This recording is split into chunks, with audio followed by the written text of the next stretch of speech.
Eu, a doutora Maria de Fátima Monteiro, mais uma vez aqui. Eu e você nos encontramos.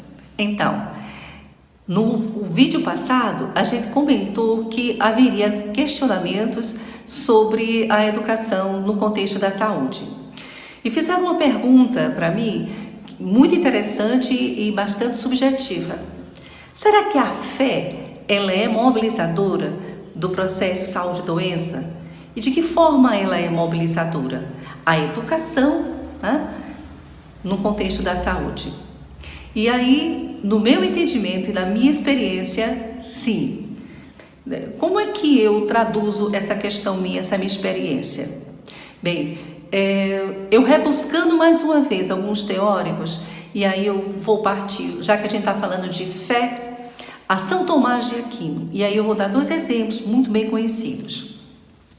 Então, São Tomás de Aquino, ele fala muito sobre fé e razão.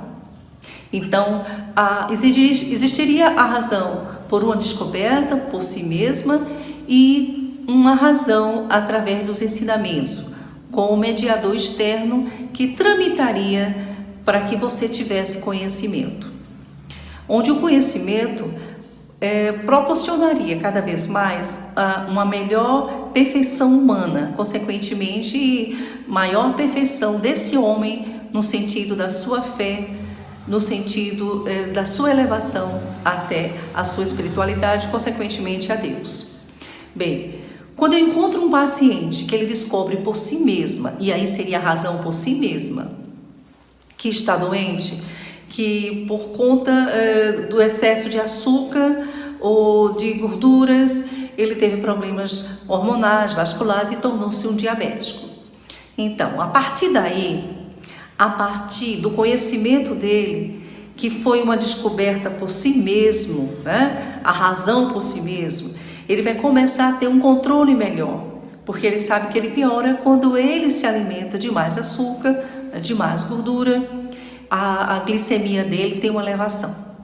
Então, associado a isso, existe também a contribuição positiva da oração no sentido da fé em melhorar dessa situação com comportamentos, né, que não são de risco para que ele não tenha ou não piore da diabetes mellitus, por exemplo, né?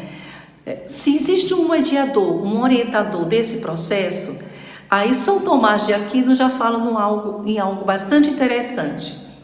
É que você começa a ter uma prática de conhecimento a partir das orientações, atrelado a uma oração que a pessoa faça, que vai lhe atribuir cada vez mais a fé que concorre para que você melhore do seu quadro ou que você não tenha enfermidade.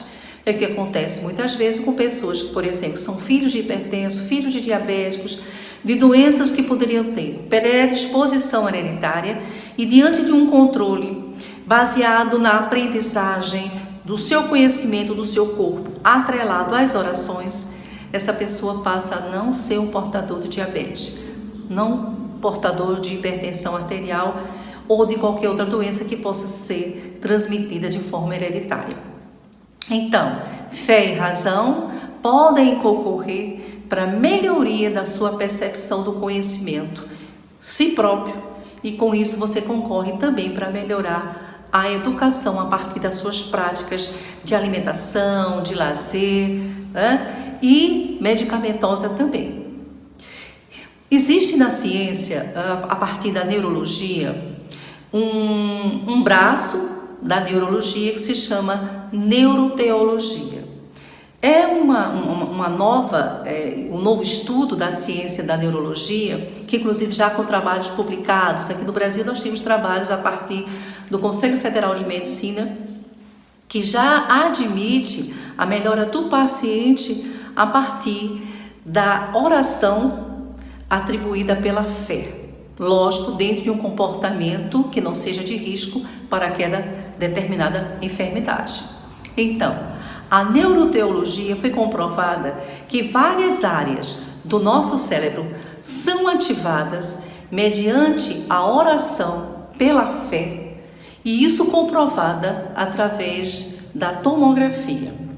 E aí a gente pensa, e os cientistas também colocam isso, se a neuroteologia mostra que se o homem é capaz de processar o aprendizado, conceitos e práticas de ética, moralidade, afetividade, ele também pode ter atividades cerebrais de melhoria da própria doença, desencadeando muitas substâncias que vão favorecer o processo de melhoria daquela situação orgânica.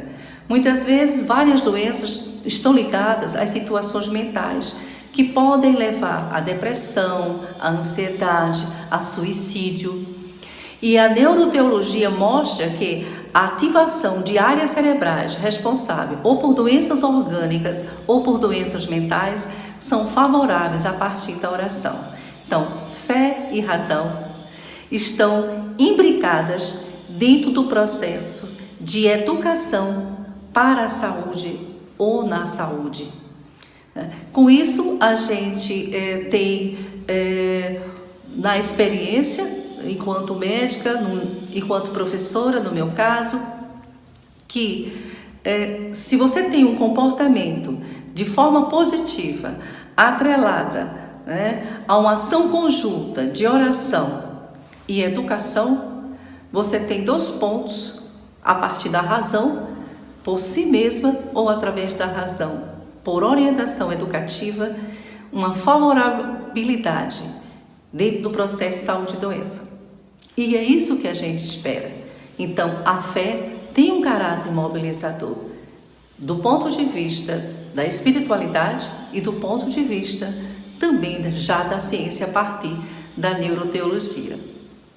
No próximo encontro, vamos falar que reflexões a gente poderia ter diante dessa pandemia que estamos vivendo e da quarentena. A quarentena, por conta de uma pandemia, a questão do Covid-19. Então, como é que a gente vai, a gente está digerindo esse processo de forma educativa? Que reflexões a gente pode ainda atribuir dentro da quarentena? Tchau, pessoal! Eu e você já nos encontramos. Até a próxima!